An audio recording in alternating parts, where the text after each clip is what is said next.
will become the Highlander will rise, which would be the one. There could only be one. They're talking about one consciousness, one world, separation from the magnitude of different species and all to one Godhead that they're talking about.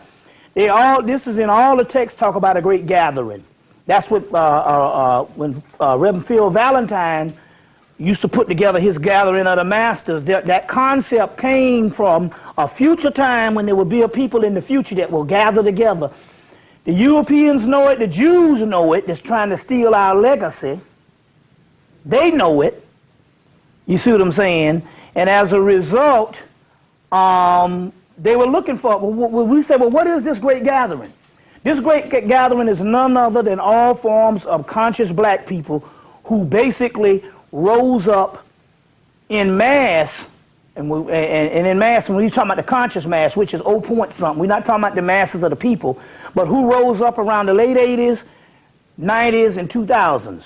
Now, we've always had conscious settlements, you know, from Marcus Garvey. We can go back to the 1800s, they had these particular aspects, but we've always had those, but whenever we reach back into classical antiquity, we're talking about bringing ancient Hemmitt, bringing other sciences, ancient Sumeria, different things that we didn't talk about in the 60s and the 70s. They knew then that intelligentsia, they knew that conscious community was those particular people. So you're asking, when is this great day or when are these things? They know that it is these particular conscious people that we are, and so it doesn't matter about how many people they kill, how many black people out here that's going through the trouble. There is a conscious group. Now, we got our problems. We got grave problems as conscious people, but then again, that's prophesized. Then again, that would be that. It stands the reason that we'd have problems. We are people that's coming out of a massacre of the mind, the body, and the soul. So naturally, we would have these problems, but nevertheless, we are still conscious despite of that. So whether we like it or not, this thing is going on. You just have to look and see what it is. We take it for granted. Some guys say, well, how do you know I'm elevating? I say, well, look, all those people out there that's walking past by the thousands that don't know nothing. I'm talking about black people. For the mere fact you one person that knows something means that you are an advanced being. So so a lot of times we have been trained to look at science fiction, to look for something miraculous, and it's all based on the consciousness and what level of consciousness there is. And they know it. Even I got to come to Dr. York's defense on this, because it was the ADL who tipped the government off, or tipped the police off when they gave some police the arresting officers, the ones who went down to Eatonton and arrested him.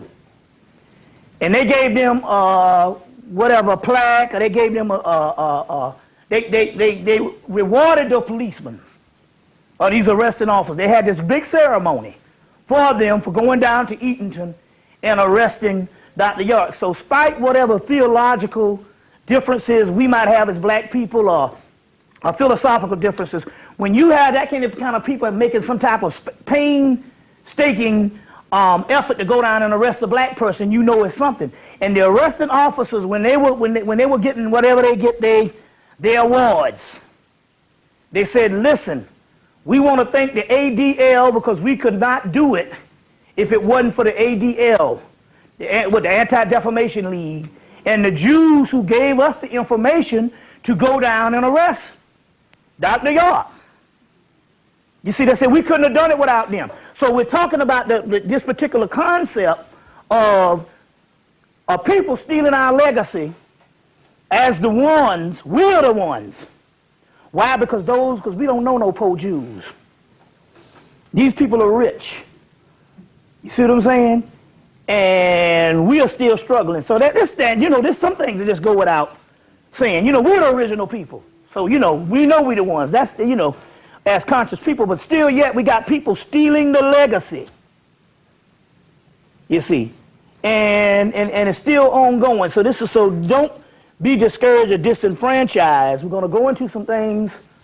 We got, I'm still doing the research, but the info, but The information I'm doing now is going so far into the spirit until it's gone down to just the subtle things. It's not the major things that the ego likes to hear, all the major scientific things. What we're dealing with now is the realm of the Great Mother who took over completely. This thing is now run by the feminine principle completely. You see what I'm saying? And as a result, it's like a mother. The things they talk about as innate things is no different than an innate thing between a mother and a child. And this is the way we, to get what you want. So we're going to go into a lot of things now. Principles to enrich your life for the time we have left. There's things you can do to enrich your life every day, or what you want, or things for health, things for remedy. But these particular things are not coming in major things that you have to buy. It's dealing with things on the Great Mother. It's just like your mother is dealing with things on the Great Mother level, whereas your connection with her is stuff that is very simple, but it's real sublime. And it's going to be the hardest thing to do because at this particular time, you can't front and say, I'm the great master. And you can convince everybody out here how astute you are and how much spiritual you are. You can't front that way because it's dealing with the inner self, and you only know whether you fucked up or not. You and that particular Great Mother, we're going to go into this thing. This thing has gone down now to the point where, as I'm telling you, things are working, that it's real subtle. It's real subtle. One of the entities is Sri Lakshmi, or Sri Lakshmi. She's a deity over wealth and prosperity. And when she comes into the kingdom, like she came into the kingdom of Vishnu, which is one of her counterparts. This is East India. And she's also from a Heru, Venus, Aphrodite, Anana, Astarte, Urzuli. But in this particular case, the counterpart of this wealth, you need to, you see, these things are almost like formulas. And although she is the other goddesses that I talked about, and like a lot of you all like to go and deal with your tradition that you into, because we don't like change, so you will take the equivalent of Heru, because some people into the Hemmitt, some people are into the voodoo, and you'll take Urzuli, you'll take Yeminya, and she's all of that, but when you call on them in those other traditions, there might be other attributes that she does in those traditions. But in this particular case, when we talk about wealth and prosperity, you need to call on Lakshmi or Sri Lakshmi. As a matter of fact, they call currency in some of the parts of India Lakshmi. How much Lakshmi do you have? So Vishnu is a Heru type of goddess that she comes in contact with. But when she's with that Vishnu, his kingdom is prosperous. Whenever she leaves, the kingdom starts to fall. Now, we talk about this because there's some stuff you need to get. She has an incense called Lakshmi drops. It's a little box. I don't know. You go to East Indian places, I don't know, but you can find this stuff in New York. And it's called Lakshmi drops.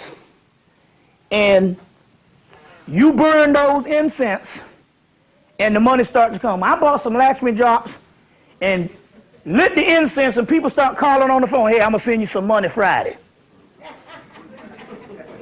You know. I should have asked. I don't know why I didn't bring nothing to put on this damn table, because I got my love fund bucket, but I'm seeing her name, and y'all, okay, Lakshmi now. So let these motherfuckers walk out here and don't get up off some stuff now. I got my love fund bucket now. But anyway, you call on Lakshmi or Sri Lakshmi. So these are components of the Great Mother, the Great Mother, and different things. So we're going to go into this whole Venus thing because this is very important. And we're going to break this thing down so you can see that this, what we talk about, is the same Mayatian principle. We're going to break down this whole Venus transient thing, and it's very important. So we're talking about a phase or a realm of the Great Mother that is taking over. You see what I'm saying at this particular time. Fortunately for the black male, and I will explain this, that the reason why you are locked down and you are on lockdown simultaneously with all the hells that your woman catch, and you catch hell in a grave manner, in a massive manner, is because you're the only human on the planet that is equally woman. And I'm not talking about homosexuality, but I'm talking about equally feminine. Equally feminine. You're the only one. So in so many words, and we will go into this particular aspect in a few minutes, but so not only is it this realm, this feminine realm that's come in, it's the feminine realm of both the black man and the black woman, because deeper studies have come out about Isis and Osiris, or Aset and Osar. We know to have this in India, and these deeper studies, like the book, The Passion of Isis and Osiris. What's the name? I got that woman's name. She used to, she's dead now, but before she died, she was with Hillary Clinton and them. What's that woman's name? Jean Wolfe. She was one of Hillary Clinton's astrologers. So, you know, these people, you know, there ain't no president sitting up in there that ain't in a cup. She's she's the wife of Robert Masters, and Robert Masters is the one that wrote the book, The Goddess Sekhmet. Now, The Goddess Sekhmet that book was out of print for years. That book just came back in 2003 or 2002. I think it came back in 2003. So Robert Masters' book, The Goddess Sekhmet, is back out. This is his wife. She wrote a book called The Passion of Isis and Osiris. And the concept here is that Aset and Isis and Osiris are nothing but twin halves of the same entity. The same entity. And in all, from Yoruba, Voodoo, they always have the twins. They also have a twin called the Akalion. So what we're talking about here is at this particular time, you're going to have to fight hard to try to understand your species have, even if you don't have a mate, you're going to have to try to fight hard to understand that you are all one. And so these gender roles are going to have to go to an androgynous level. I'm not talking about on the sexual realm. We're talking about mind here. We're talking about advanced esoteric and metaphysics. This is what I teach. So we're not talking about the sexual aspect. But we are talking about a god called, the goddess Shiva. And you know, Shiva is nothing but a form of Osiris and Horus. But there's an entity called Shiva Hermaphrodite. So we're talking about, and they show pictures of them, both male and female, Shiva with one breast, and on one side is a female and one side is a male. Well, that's nothing but his mate, Shakti or Parvati, when they make a sacred union through heterosexual sex, but they come together in unison as one entity. So you're going to have to, in order for you to become whole, you're going to have to take, if you're a male, you're going to have to take search for your female counterpart within you. And if you are a female, you're going to have to search for your masculine counterpart, which is in you, because all of these are expressions of the goddess. You understand where I'm coming from here? We're talking about advanced occultism. We're not talking about your religiosity. You can't trace your shit back, but 2,000 years, you're out of the loop. You see what I'm saying? So this don't include no Christianity, Judaism, or Islam, although, now don't get me wrong. I'm not trying to tell you that you're hell, yeah, you need to abandon that shit. We don't do bullshit. Let's sit up here and tell you that lie. Come on. It's just like mathematics. You find out that that stuff is nothing but a derivative of something ancient, you need to get with the ancient shit. You know what I'm saying? Because, you know, we give you too much excuses and you'll go back here, you know what I'm saying? And all that stuff is male chauvinist murder cults. You see what I'm saying? And these are the worst ones, especially Christianity, Judaism, and Islam. You see what I'm saying?